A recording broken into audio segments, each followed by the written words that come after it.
Hello everyone. और मैं आप लोगों के साथ फिर से हूँ मैथ्स अपने यूट्यूब चैनल मैथ्स चैम्पियन में आप लोगों के साथ। और आज मैं NCERT class 10 chapter 1 real number के डाउट्स के साथ हूँ। मैंने पहले भी बतलाया है आप लोगों को, जो आप लोग खुद से ट्राई करें। आप अगर खुद से सॉल्व करते हैं तो आपका यह मेमोरी लॉन्ग लास्टिंग होगा। तो भी मैंने स्टूडेंट्स के डाउट्स को क्लियर करने का कोशिश किया है। मैं एक सारा क्वेश्चन नहीं आपके डाउट्स में क्लियर कर रहा हूँ, मैं एक दो क्वेश्चन डाउट में क्लियर करूँगा। चलिए स्टार्ट करते हैं।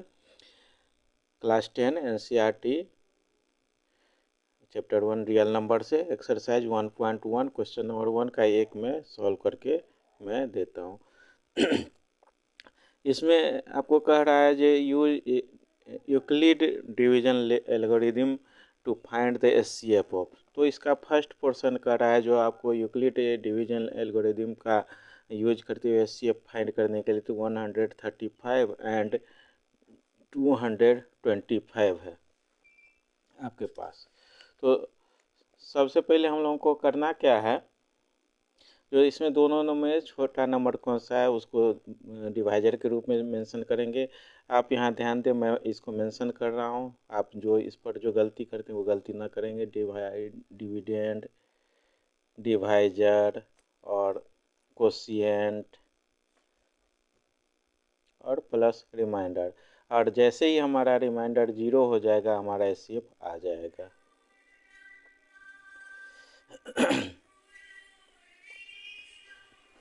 और आइए हम लोग देखते हैं कैसे इसको फाइंड करें। तो यहाँ 225 को हम लोगों ने बाहर रखा और 135 से हम लोग डिवाइड किए।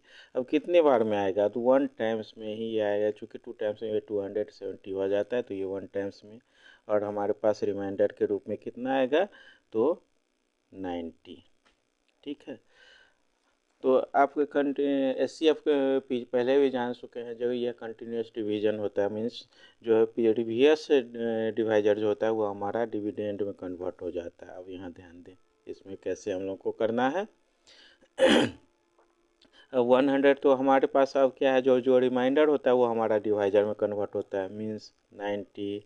और इसको 1 टाइम्स देंगे, चूँकि 2 टाइम्स से 180 होगा। और हमारे पास यह 45 जो है सो रिमाइंडर बचेगा। अब इसका प्रीवियस डिवाइजर जो है ये हमारा डिविडेंड बन गया और रिमाइंडर हमारा इसका डिवाइजर बनेगा। और ये 2 टाइम्स में आएगा, हमारा रिमाइंडर 0 आएगा। मतलब यह रिमाइंडर जैसे ही 0 आया तो हमारे पास अब जो है सो एचसीएफ का वैल्यू जाएगा वो 45। तो इस तरह से हम लोग आसानी से यूक्लिड डिवीजन लेमा का यूज करते हुए आसानी से एचसीएफ को फाइंड कर सकते हैं। तो इस एक्सरसाइज में मेरे हिसाब से यह एक प्रॉब्लम था जिसको आप लोग इस सॉल्व कर सकते हैं। आइए अब आते हैं एक्सरसाइज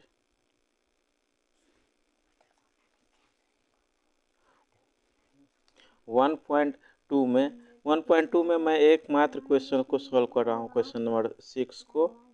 अदर बाकी क्वेश्चन आप खुद सॉल्व करने का कोशिश करेंगे।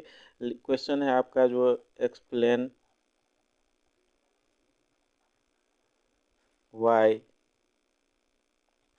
7 इंटू 11 इंटू 13 प्लस 13 एंड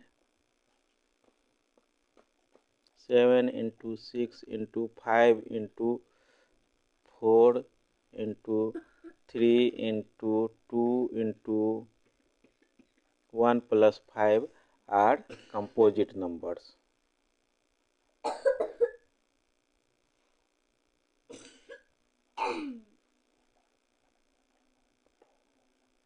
आइए हम लोग आते हैं सॉल्व करते हैं। इसके फर्स्ट पोर्शन को पहले हम लोग सॉल्व करते हैं। 7 इंटू 11 इंटू 13 अब प्लस 13, इसको सिंप्लीफाई हम लोग करें। इन तीनों को मल्टीप्लाई करेंगे तो हमारे पास आता है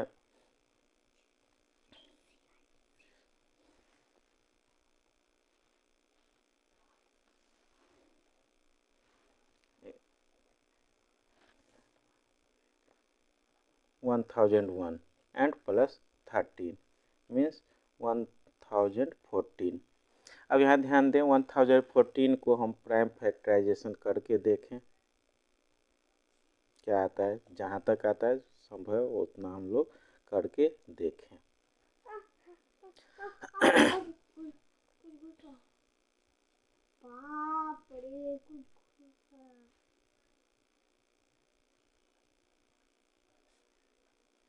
अब यहाँ ध्यान दें ये जो है हमारे पास 2 × 3 × 13 स्क्वायर के रूप में आया है। और हम लोग जानते हैं जो प्राइम कंपोजिट नंबर के पास मोर देन 2 फैक्टर्स होते हैं। इसके लिए हम लिख सकते हैं above number has more than 2 factor. ठीक है, तो इसलिए यह आपका कंपोजिट नंबर है। इसी का सेकंड सेक्शन हम लोग देख लें। आप कोशिश करेंगे खुद से सॉल्व करने का। 7 × 6 × 5 × 4 × 3 × 2 × 1 + 5। आइए इसको देखें कैसे सॉल्व करते हैं।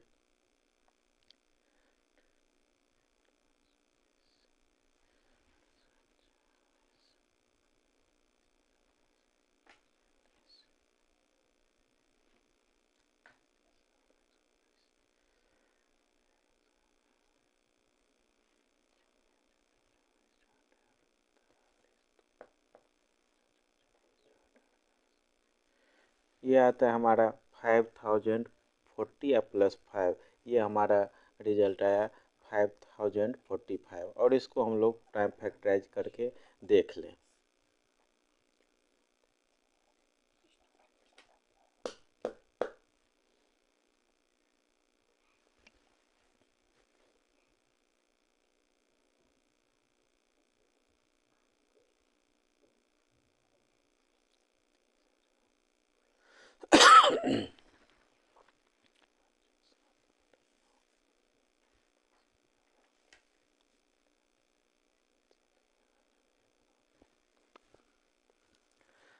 और यहाँ हम लोग देख सकते हैं जो यह easily more than 1 factor mention कर रहा है, इसलिए यह आपका कंपोजिट नंबर है।